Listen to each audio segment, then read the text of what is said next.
اللہ الرحمن الرحیم۔ میرے محترم بزرگوں اور دوستوں اور عزیز ساتھیوں، آپ کے سامنے نماز کو حقیر سمجھنے کی سزا کے متعلق چند باتیں، چند واقعات عبرت کے طور پر عرض کرتا ہوں۔ ہمارے معاشرے میں نماز کا چھوڑ دینا، نماز کو حقیر سمجھنا کوئی اہمیت نہیں رکھتا ہے۔ عبد الملک بن مروان، جو کہ خلفائے بنو امیہ میں سے تھے، بیان فرماتے ہیں کہ ان کے پاس ایک شخص پریشان حال روتا ہوا آیا اور کہا کہ اے امیر المؤمنین، میں نے بہت بڑے گناہ کا ارتکاب کیا ہے، کیا میری توبہ قبول ہو سکتی ہے؟ امیر المؤمنین نے پوچھا، کیا گناہ کیا ہے؟ تو اس نے کہا کہ میرا گناہ بہت بڑا ہے۔ تو فرمایا، اللہ تعالیٰ سے توبہ کر، اللہ تعالیٰ بندوں کی توبہ قبول فرماتا ہے اور ان کے گناہوں کو معاف کرتا ہے۔ تو اس نے کہا کہ اے امیر المؤمنین، میں قبروں سے کفن چوری کرتا تھا تو میں قبروں میں عجیب حالات دیکھا کرتا تھا۔ اس سے پوچھا کہ تم نے کیا دیکھا؟ تو اس شخص نے بتایا کہ اے امیر المؤمنین، میں نے ایک رات ایک قبر کی کھدائی کی تو دیکھا کہ میت کے چہرے کا رخ قبلہ سے پھیرا ہوا ہے۔ میں اس کی کیفیت کو دیکھ کر گھبرا گیا اور جلدی سے قبر سے باہر نکلنے لگا تو ایک غیب سے آواز آئی کہ تم میت کی حالت نہیں پوچھتے ہو کہ کس گناہ کے سبب اس کا چہرہ قبلہ سے پھیر دیا گیا ہے؟ تو میں نے سبب پوچھا تو اس نے بتایا کہ یہ نماز کے حکم کو ہلکا سمجھتا تھا، یعنی نماز پڑھنے کو حقیر جانتا تھا، یہ اس کا بدلہ ہے۔ پھر میں نے دوسری قبر کھودی تو صاحب قبر کو دیکھا کہ اس کی شکل خنزیر کی شکل میں تبدیل ہو گیا ہے اور خنزیر سے بندھا ہوا ہے، اس کی گردن میں طوق پڑی ہوئی ہے۔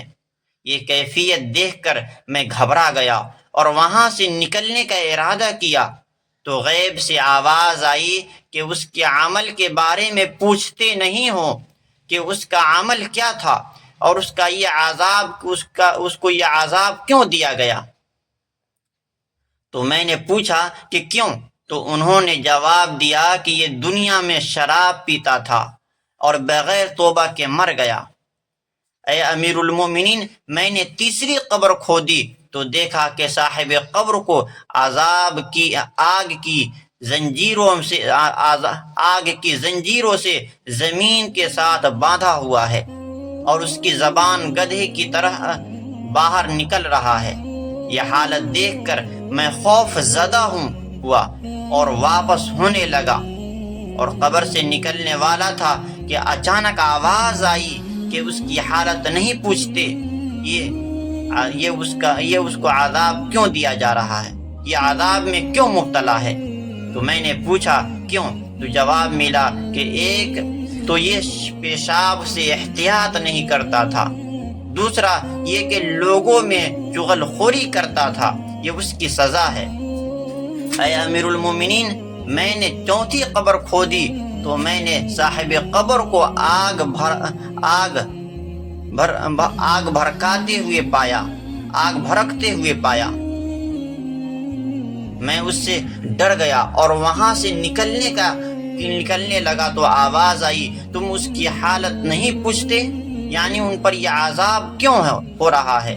میں نے پوچھا کہ ان کے کیا اعمال تھے؟ تو فرمایا کہ یہ شخص بے نمازی تھا۔ میرے عزیز دوستو، امیر المومنین، میں نے پانچویں قبر کی کھدائی کی تو دیکھا کہ وہ قبر حد نگاہ تک وسیع اور کشادہ ہے۔ اس میں چمکدار نور اور میت سنہری مسہری پر سویا ہوا ہے، اس کا نور چمک رہا ہے اور اس پر خوبصورت مزین کپڑا ہے۔ اس سے مجھے بڑی حیرت طاری ہوئی، بڑی عجیب لگا۔ میں اسے قبر سے نکلنے لگا تو آواز آئی کہ یہاں کی حالت نہیں پوچھتے کہ یہ میت کا یہ اعزاز و اکرام کس سبب سے ہے؟ میں نے سبب پوچھا تو جواب ملا کہ یہ ایک فرما بردار نوجوان تھا، اس نے اللہ تعالیٰ کی اطاعت اور عبادت میں پرورش پائی تھی، یعنی ان صاحب نے اپنی جوانی اللہ تعالیٰ کی عبادت میں گزاری، نافرمانی اور گناہوں میں نہیں۔ اس کے بدلے میں یہ انعام و اکرام کا مستحق بنا ہے۔ یہ سب واقعات سن کر عبد الملک نے کہا کہ ان واقعات میں گناہ گاروں کے لیے بڑی عبرت ہے اور فرما برداروں کے لیے بشارت ہے۔ تو جو لوگ ان گناہوں میں مبتلا ہوں ان کو چاہیے کہ جلدی سے توبہ کر لے اور گناہ آلود زندگی کو چھوڑ کر اطاعت اور عبادت والی زندگی کو اختیار کرے۔